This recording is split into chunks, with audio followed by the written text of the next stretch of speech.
Amados irmãos, a paz do Senhor, amém?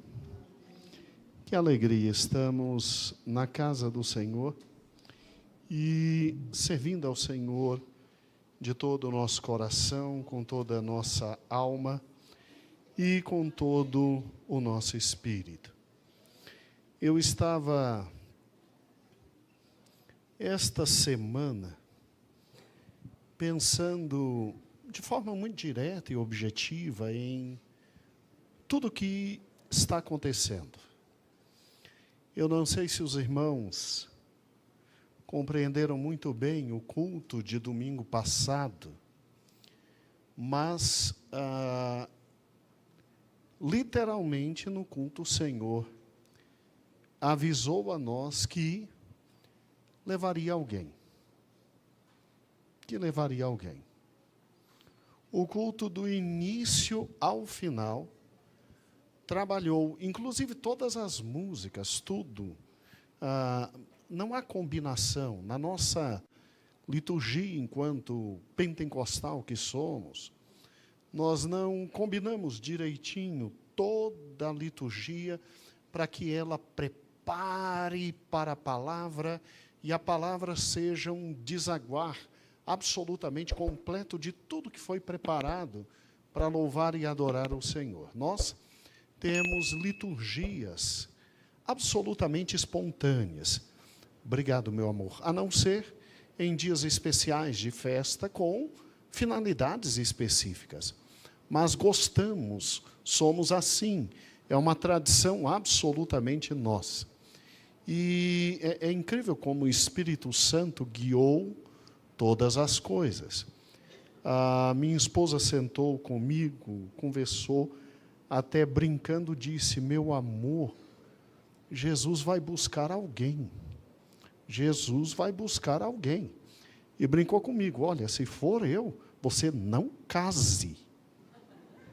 Ela brincou comigo, amorosamente, carinhosamente, né? Eu disse: sim, meu amor, não se preocupe, tá? Mas ficamos orando. Foi um culto em que, para a pastora Geise pregar, não foi brincadeira. Foi pesadíssimo, né? Deus teve muita misericórdia de nossa pastora. E o Senhor, ontem, recebeu nos céus mais uma serva dele, a irmã Eleusa, e nós agradecemos os irmãos que esta manhã puderam estar, compreendemos os irmãos que não puderam estar. Eu creio que Marco Aurélio e Ivone se sentiram honrados, né? Com a presença da igreja, com a presença dos irmãos. É um momento tão difícil, né, irmãos? Tão difícil. E nós ali hoje de manhã tivemos a felicidade de louvar a Deus pela vida dela. E a tristeza de se despedir do corpo, crendo, obviamente, que ela ressuscitará naquele dia. Ela ressuscitará naquele dia. E eu estava pensando: Senhor Jesus, como o Senhor está fazendo, né? Você já parou para pensar que, não sei se é um privilégio, ou se uma dor tremenda, mas o Senhor está me dando, literalmente, o santo ofício de entregar na mão dEle, um por um, das almas conquistadas, edificadas e absolutamente abençoadas por meu Pai. Eu estava pensando: Jesus de misericórdia, pastor Cristiano, estávamos conversando um dia e ele disse: olha, quando teu pai morreu, o meu pai teve um sonho. Ele viu você no meio de um rio, pegando um por um de nós todos e entregando do outro lado para o Senhor Jesus. Aí eu pensei: poxa, glória a Deus, né? Então, de alguma forma, Deus talvez nos use, nós, porque eu sou mero representante de um novo momento na igreja. Não é que seja eu sou representante, eu sou a cara nesse momento, né? Porque havia uma pergunta muito grande: como é que vai ficar agora, depois que o pastor Gedeon se foi? E o Senhor, de alguma forma, nos disse: sou eu o pastor da igreja, sou eu o pastor da igreja. E, como representante desse novo momento, então, a gente vê a continuidade. Eu só não sabia que era tão literal, né? Que era literalmente enterros e sepultamentos. E o Senhor já me avisou de todos os vários irmãos que Ele vai colher. Um por um. O Senhor já me avisou. E eu venho essa noite triste, mas também feliz. Conversar com cada um de vós e indagar: e se amanhã for você? E se amanhã for eu? Irmãos, toda vez que um de nós passa para o Senhor Jesus, a maior indagação da nossa vida deve ser: Senhor, eu estou preparado para este momento? Para que os irmãos tenham ideia, algumas pessoas durante 2, 3 meses me ligaram, conversaram comigo e disseram: olha, estou louco para voltar para a igreja, quero voltar a congregar, mas estou com medo de chegar lá e morrer. Deus de misericórdia. Olha que ponto chegou. Porque estatisticamente nós somos hoje o povo que mais manda gente para o céu. Mais está mandando gente para o céu. Eu disse assim: não tenha medo, pode vir. Tenha medo é do Senhor te levar e você não está preparado. Só tenha medo disso. E, meus amados irmãos, esta noite, eu pessoalmente não desejo conversar com você sobre a morte. Ao contrário, eu venho em nome do Senhor para conversar com você sobre vida. E vida eterna. Sabe por quê? Porque a morte para nós não é o final. A morte para nós é o início. A morte nunca foi para um crente e para um servo do Senhor aquele momento de angústia máxima. Desde o nosso Senhor e Salvador Jesus Cristo, na cruz e no Calvário, nós temos a alegria de enfrentar a morte de cara absolutamente aberta, e não só de peito aberto. Desde nosso Senhor e Salvador Jesus Cristo, a morte não traz mais para a humanidade o desespero inconteste daquilo que angustia o ser humano desde o momento que ele toma consciência sobre a morte, que é o que acontecerá comigo no dia de amanhã. Desde que Cristo morreu, irmãos, tragada foi a morte. Ou seja, a morte de Cristo provoca a morte da morte. Há um livro extraordinário escrito por um dos principais puritanos de todos os tempos, um grande irmão ali da Inglaterra, no século XVI, pareando ali o século XVII, e ele, de forma inteligentíssima, ele escreve a morte da morte na morte de Cristo. Ou seja, a morte com suas cravas, a morte com seus aguilhões, a morte com seu poder, governou a humanidade, até que o Filho de Deus, com sua morte na cruz, a venceu, e a partir deste momento, tragada está a morte pela vida, e em razão das suas pisaduras e dos seus sofrimentos, nós temos a garantia da vida eterna.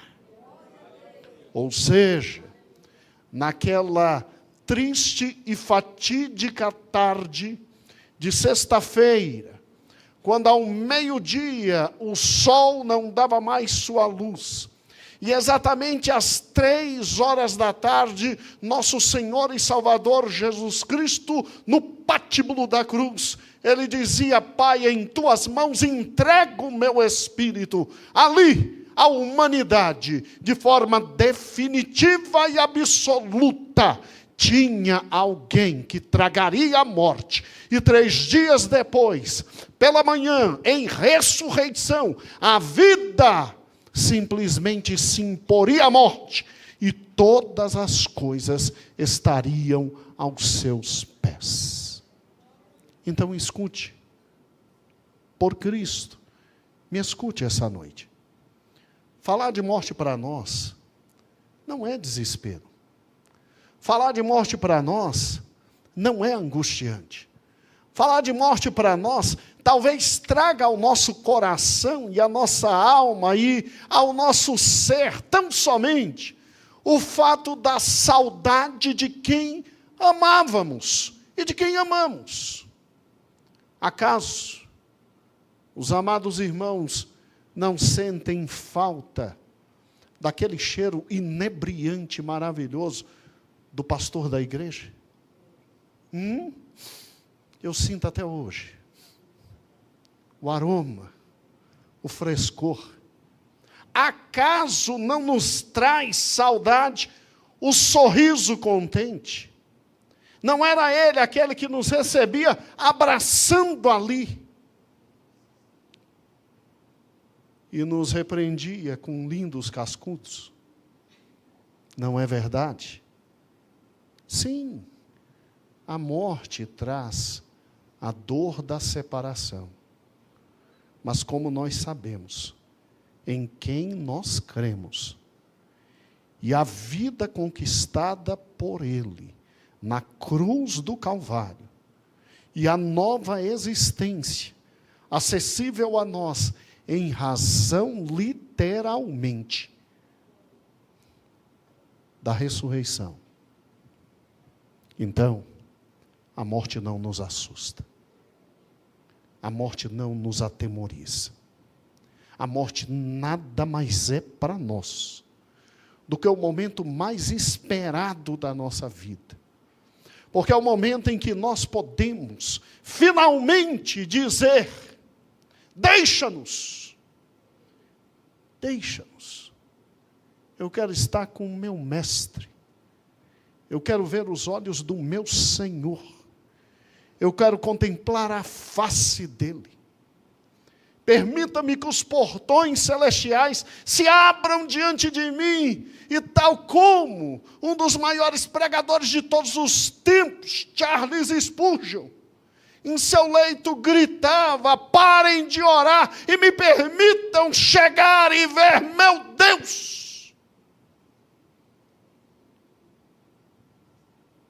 Eu tenho o direito de ver meu Deus. A morte nada mais é do que o momento mais esperado por nós. Porque ainda que andássemos pelo vale da sombra e da morte, nós não temeremos mal algum, porque tu estás, o próprio Cristo não delega, ele vem buscar cada um de nós. Agora deixa eu te fazer uma pergunta, que é fundamental esta noite para podermos ir para o texto que está em 2 Timóteo, no capítulo 4. Por gentileza, me responda. Algo bem simples, absolutamente simples. A morte ainda te traz medo? Se hoje o Senhor chamar a mim e a ti, quais os medos que ainda temos?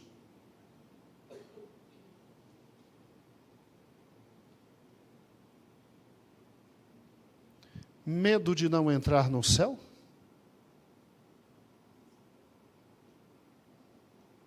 Sejamos francos. Quem vive com Ele aqui, deseja com Ele estar.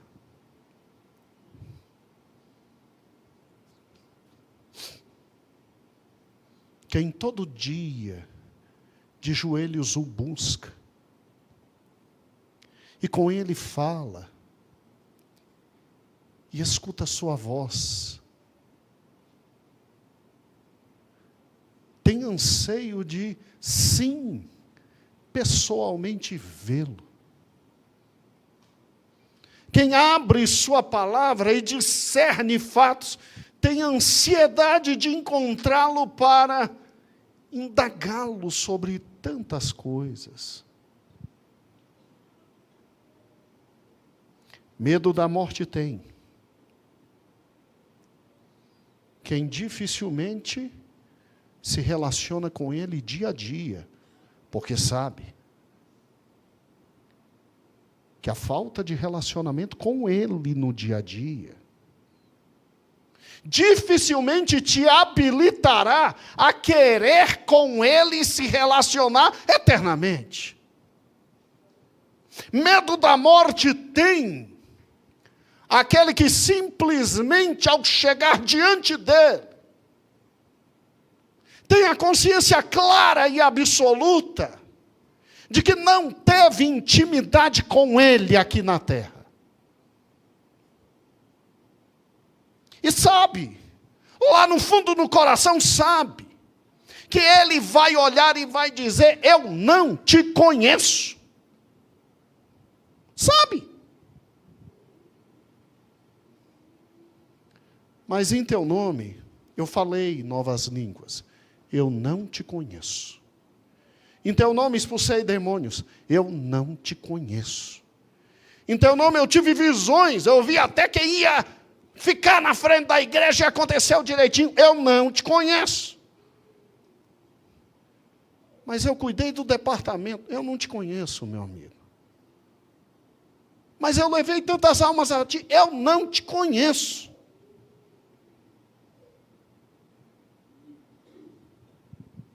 Medo da morte tem quem, a última análise, nunca viveu com Ele aqui. E sabe que não terá vida com Ele lá. Você, pai, que está aqui, e sua filha amada que está, você entregaria sua filha a um indivíduo que você nunca viu na vida?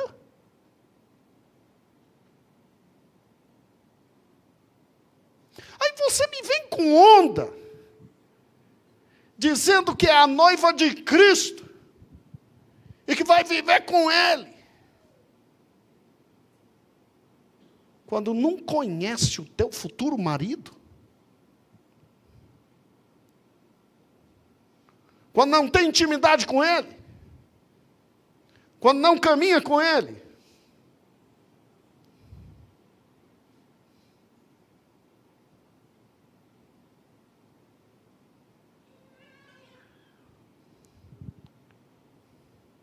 Medo da morte tem quem se encontra com Cristo, domingo sim, domingo não. Talvez um culto sim, 20 não. Medo da morte tem quem não abre Bíblia mesmo. Nem sabe que existe. Medo da morte tem quem, no máximo, diz, numa oração profunda, obrigado pela comida. E aí esse tipo de gente só busca o mestre naquele momento essencial. Me dá aquele emprego, que aí eu vou te servir. Me deixa entrar naquela vaga, que aí vai ser tudo de bom. Medo da morte tem o indivíduo que nunca, mas nunca, orou pelo outro, nunca buscou a Deus, não conhece a dificuldade do irmão, mas que no primeiro dia em que o irmão pisa no pezinho dele, Jeová mata. E Jeová me faz passar por cima dele, e tudo com sabor de mel. Sabor de mel.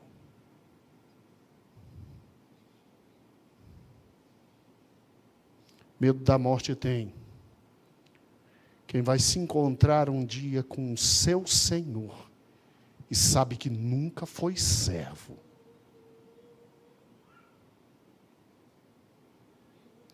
Hoje o Senhor vai pedir tua alma. O que você tem para apresentar? O que eu tenho para apresentar? Porque Eleusa, aquela irmã maravilhosa, ela já dizia para o filho, eu quero ir para o céu. Eu estou com vontade de estar no céu. Sério. E o filho dela dizia, mãe, não, eu já vi o campo verdinho, eu já vi tudo, eu já vi, é lindo, eu quero estar lá. E o filho dizendo, não, mãe, fica aqui, não, que eu quero estar.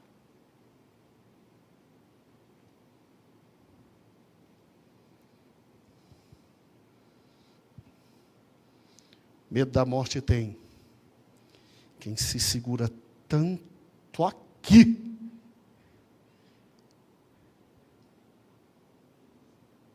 que não consegue ver vida após morte. Ainda bem que Ele desceu para nos fazer vencer o medo da morte.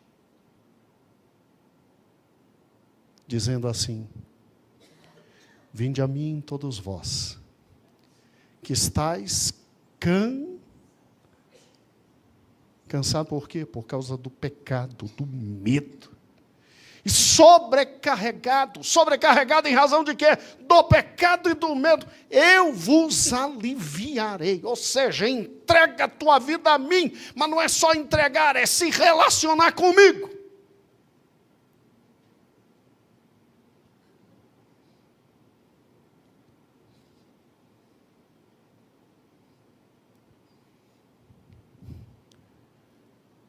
Em 2 Timóteo, o maior homem depois de Cristo, o homem que escreveu no mínimo 10 dos grandes livros da Bíblia, que eu creio que chegou a 13, ou seja, um homem que escreveu mais da metade do Novo Testamento. Um homem que simplesmente começou a sua vida perseguindo a igreja e se entregando à meta optata de destruir a igreja com toda a sua força. Um homem que conheceu gente altíssima como Estevão, o grande apologeta, e fez questão de estar no dia da morte dele e trazer consigo o troféu da morte dele, suas roupas. E que um dia se encontra com Cristo, perde a visão, quase enlouquece, ao ouvir dizer, sou eu o Cristo a quem tu persegues. E fica insano, Um homem que conhecia praticamente todo o Velho Testamento, não como eu e você por cima. Não, um homem que sabia completamente o Velho Testamento. Um homem que dominava no mínimo 4 a 5 idiomas. Um homem que tinha a cidadania do mundo e que transitava no tempo e no espaço. Ele, ao encontrar o autor da vida, depois de ter promovido a morte de muitos, vive para o autor da vida, existe para o autor da vida, desenvolve sua vida de acordo com o autor da vida, tem uma vida absolutamente marginalizada, era de cadeia em cadeia, de prisão em prisão, surras incomensuráveis, às vezes, semi-morto, caminhava, sabia o que era fome, frio, sabia o que era tristeza, ergueu muitas das igrejas existentes, foi traído por praticamente quase que 80% delas. Chega ao final da vida, e numa intimidade incomensurável com Cristo, olha para trás e diz: combati. Já achou o texto? Acabei e guardei o quê? Quando em 2 Timóteo, capítulo 4, lá no versículo de número 6, Paulo diz a Timóteo para vir o mais rápido possível, porque ele já estava sendo oferecido por libação, aspersão, de sacrifício, e que o tempo dele de partida já estava muito próximo, muito próximo, muito próximo. Aí ele vem no versículo 7, combati o bom combate, encerrei a carreira, guardei a fé, e desde agora, a coroa da justiça que me está guardada pelo Senhor, justo juiz, que me dará naquele dia, e não somente a mim, mas também a todos os que amam a sua vinda.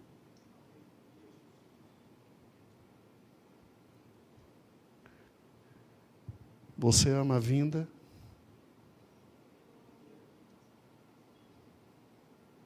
Então você espera a morte.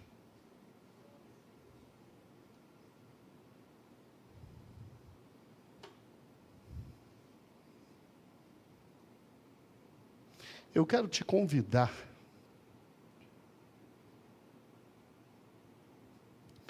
a chegar no último momento da sua vida, com a claridade mental de Paulo, de que viveu e valeu a pena, de que viveu e foi bom, de que viveu e que vida! Ele aqui sabe perfeitamente que está prestes a morrer. Ele sabe que está num momento ímpar. E ele está preso. Quem aqui glorifica a Deus, preso, sabendo que vai morrer, e fala o que esse homem fala?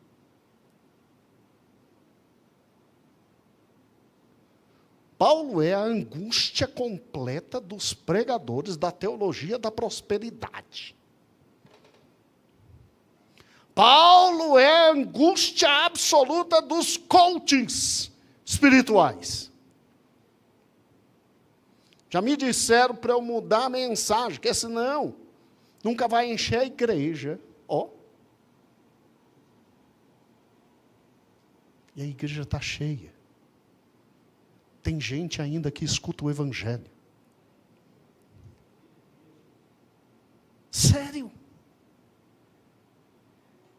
Ele chega numa claridade mental completa e ele diz: Timóteo, vem, porque eu vou morrer. E ele, olhando para o presente dele, ele não reclama de nada. Ele não reclama de uma só chibatada que ele recebia de forma maldosa dos judeus, porque o judeu tinha que na 40ª chibatada parar, porque à época os direitos humanos previam no máximo 40. Sabe o que eles faziam com Paulo? Contava até 39. Aí parava. Aí você podia parar de 2 a 3 horas e recomeçar, porque era uma nova punição. Olha que delícia. Paulo nunca reclamou da 2ª rodada de chibatadas, nem da 3ª, nem da 4ª, quando ele perto estava da morte. Ele nunca reclamou da fome. Ele nunca indagou: Deus, onde estás? Estou fazendo tua obra e estou com fome. Estou fazendo tua obra, estou quase nu, estou me arrebentando pelo teu povo. E esse povo não tem capacidade de ofertar e dizimar. Ricos aqui em Corinto, eu fundei essa igreja. Tem que vir o pessoal lá da Ásia Menor, pobrinho, me trazer uma oferta para poder conseguir evangelizar. Nunca reclamou disso. Deus avisava ele, olha, o barco vai naufragar, vai cair, todo mundo vai ficar 3 dias na escuridão, mas fica tranquilo, ninguém vai morrer. E ele avisa isso antes e acontece absolutamente tudo.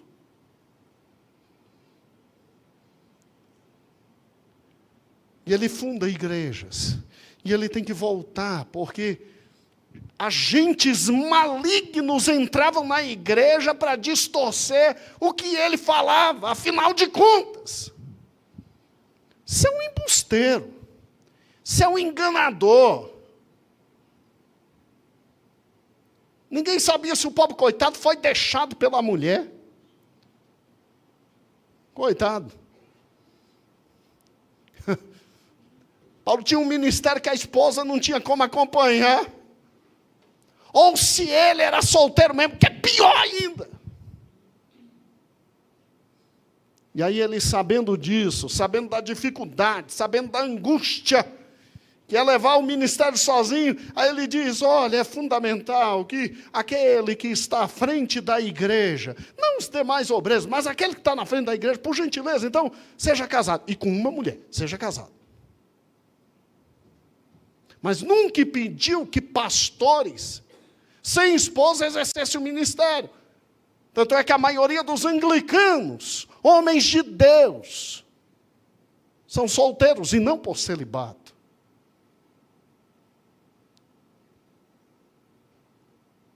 Onde chegava escorraçado, pregava o evangelho, todo mundo odiava. Deus tinha misericórdia, milagres aconteciam. E ele chama isso de o bom combate.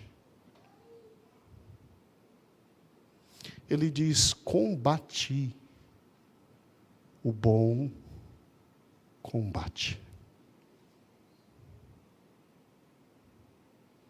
Paulo nunca pensou se ia ter 13º, irmãos.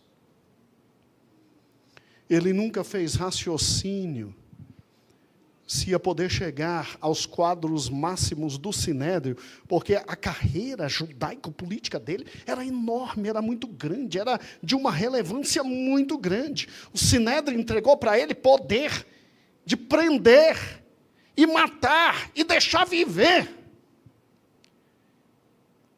E ele, de uma cultura vastíssima, de uma inteligência rara, de uma oratória singular, ele pega a vida dele e diz: para mim nada mais importa senão cumprir a carreira que eu tenho que cumprir. Combati o bom combate, vou morrer, acabei a carreira.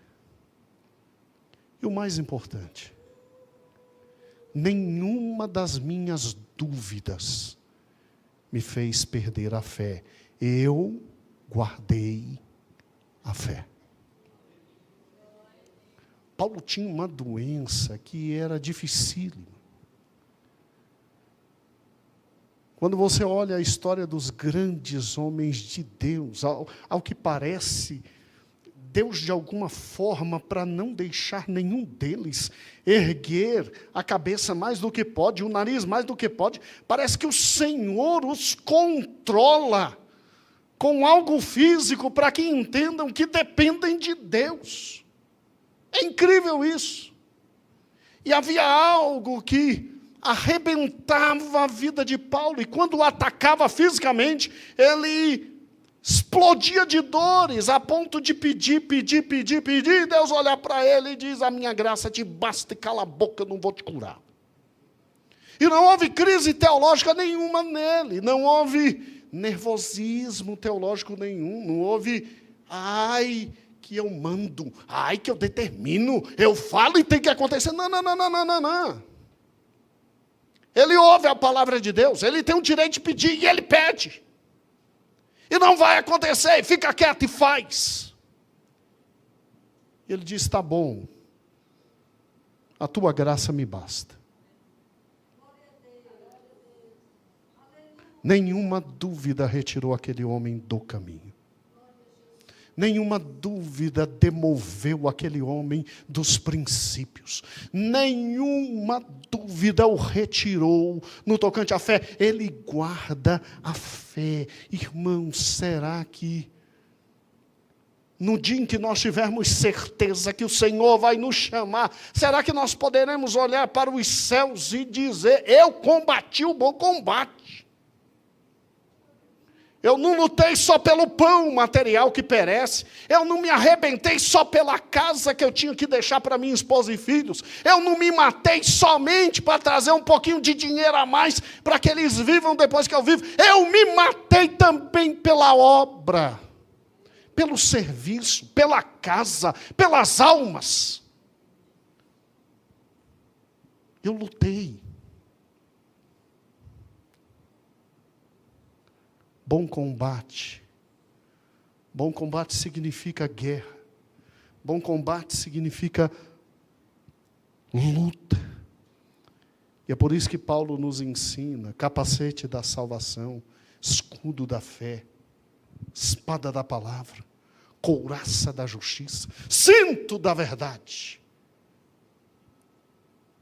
E o calçado do evangelho, para a proclamação da paz.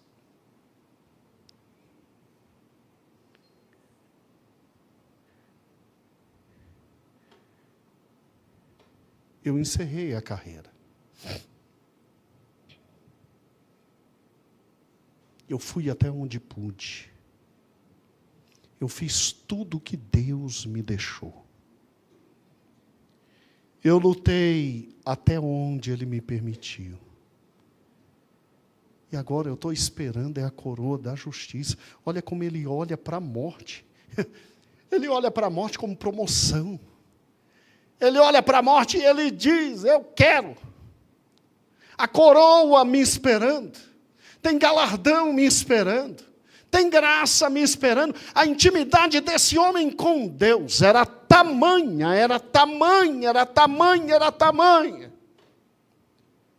que ele tinha certeza que não somente ia receber: vinde bendito para a herança que te está preparada desde a fundação dos séculos. Ele sabia do galardão dele. E ele fala coroa de justiça, por quê? Porque ele diz que o justo juiz ia dar a ele.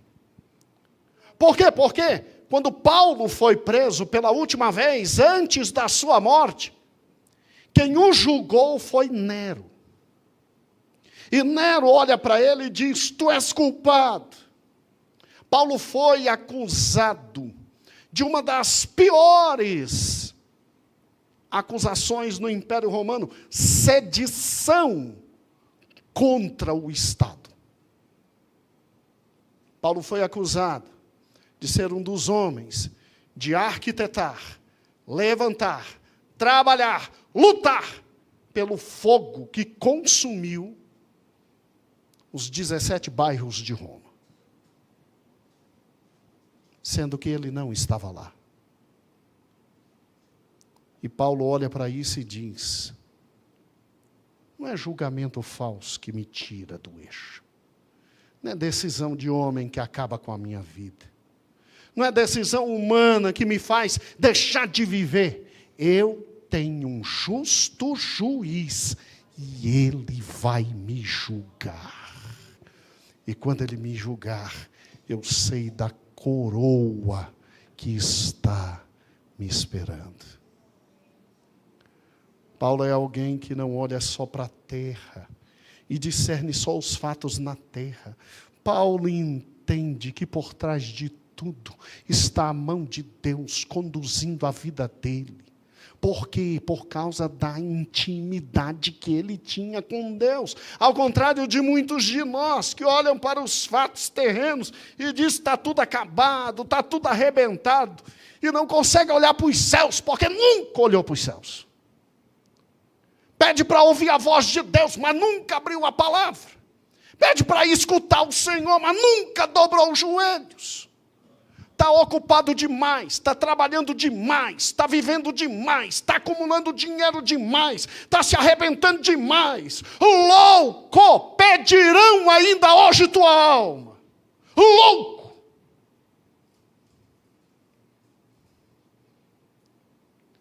Tira tempo para se encontrar com o Senhor. Tira tempo para se dobrar diante dEle. Tira tempo para ouvir a voz dEle.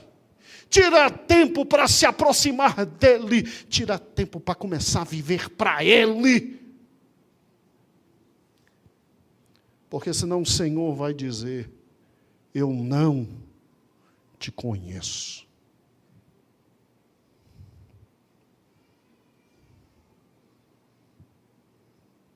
E diz para mim que o Senhor não é justo juiz. A intimidade de Paulo com o Senhor era tão grande, mas era tão grande, era tão grande, era tão grande, que ele dizia: ó, tudo que me acontece aqui embaixo é um nada, é Deus que me tira da Papuda e me manda para Bangu 1. E aí Deus me tira de Bangu 1 e me manda para Bangu 9. E Paulo se dizia prisioneiro de Deus, e olha o título que ele dava para ele: eu sou embaixador de Deus em cadeias. Deus me manda lá para dentro para ganhar gente. Meu Deus, pastor, que homem louco é esse? É um homem que antes da morte disse: eu combati o bom combate. Eu encerrei a minha o quê? E eu guardei a minha o quê? Agora eu vou receber a coroa de justiça, porque lá no céu eu tenho um justo juiz.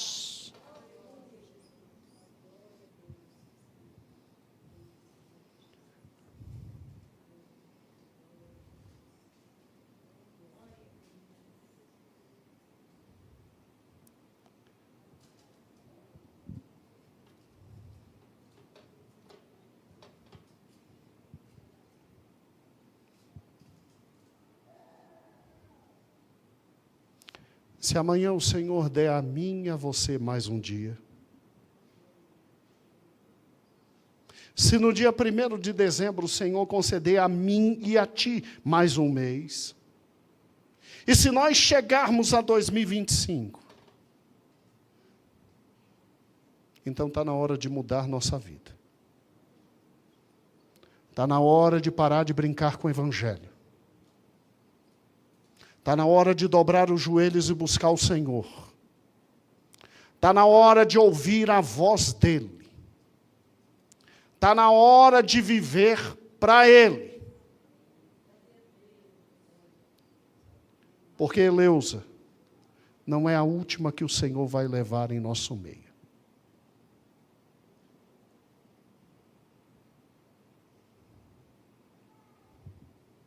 Não é a última. Você me ouviu? Senhor meu Deus.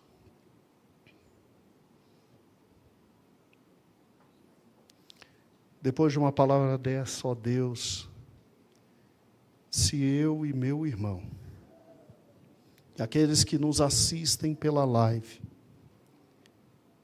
ainda continuarmos crentes, então louvado seja o teu nome. Obrigado porque tu nos ama. Eu não sei, meu irmão, mas eu me sinto muito longe do padrão de Paulo. Combati o bom combate, Deus. Oh Deus, tem misericórdia de mim. Quanta luta indigna eu me envolvo. Completar a carreira, Deus, como está longe. E Senhor, quantas dúvidas ainda retiram nossa fé.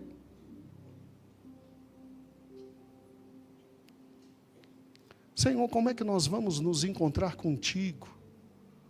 Um ilustre desconhecido.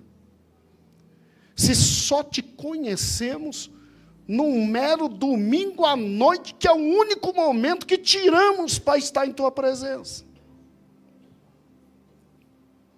Senhor, será que nós estamos pensando que estamos indo para o céu? E olha que qualquer coisa ainda nos tira do culto. Qualquer chuva nos retira do culto. Qualquer atividade extra é motivo para nos afastar, talvez do único momento que ainda estamos juntos contigo, Deus. Se estamos. Muda a nossa vida, Senhor. Faz-nos viver para Ti todo dia. Faz-nos abrir a Tua palavra todo dia. Faz-nos entrar por esses átrios com hinos de louvor. Faz-nos ter a alegria de divulgar o Teu Evangelho. Senhor, a maior prova de que simplesmente Tu és um estranho para nós, é que a gente sabe tão pouco que a gente nem fala de Ti. Essa é a verdade, Senhor.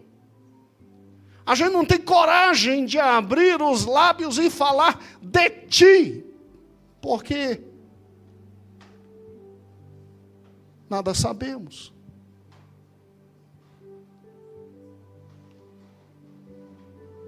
Se amanhã, Senhor, o sol nascer,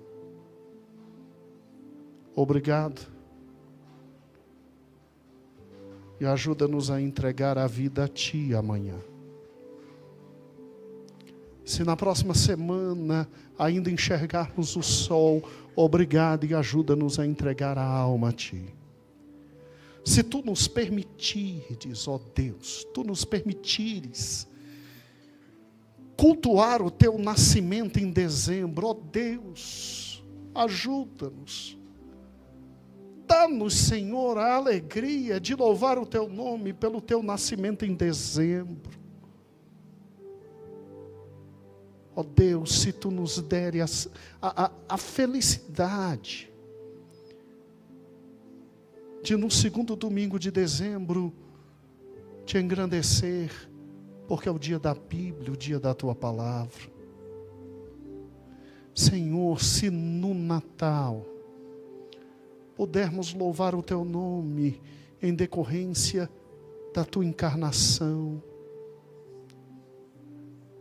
Senhor, se pudermos tomar mais uma ceia e nos lembrar da Tua morte. Oh Deus, se pudermos chegar na quarta-feira e ensaiar, Senhor.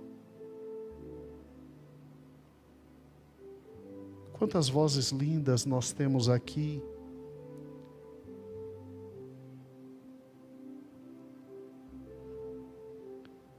Sabe, Senhor, se na próxima sexta nós pudermos, pelo menos uma vigília,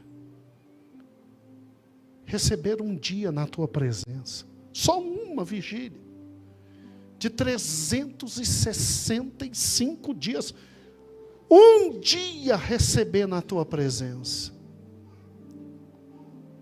com alegria, com graça. É a última vigília do ano, Senhor. E eu sei que nós vamos ter todos os motivos do mundo para não estar.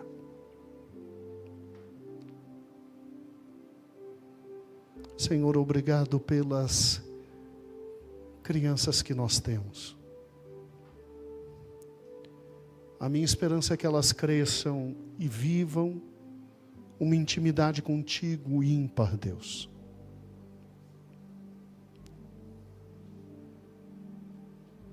Obrigado pelos adolescentes. Apesar de nós pais, Tu ainda os conserva em Tua presença. Obrigado pelos jovens, por cada um de nós. Sabe, Senhor, a gente não merece nem a esposa que tem, mas Tu és bom. Tu és bom.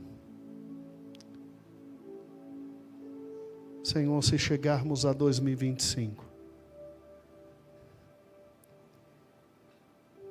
ó Deus, se chegarmos a 2025, faze-nos, Senhor, de alguma forma querer começar de novo, iniciar de novo, amar novamente a Tua palavra, querer estar na comunhão dos santos, querer viver para Ti, Deus. Ajuda-nos, Senhor, a desenvolver intimidade, porque queremos ouvir de Ti. Eu Te conheço e conheço muito bem. Venha, entre e desfrute de tudo que está guardado para Ti desde o início dos séculos. Obrigado pela Tua palavra. Amém e amém.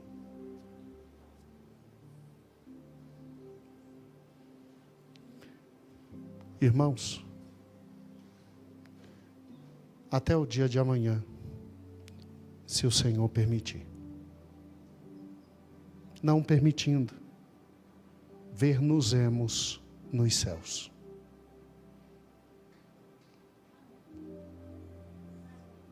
Prepara-te para te encontrar com o Senhor que você está pensando que é teu Deus.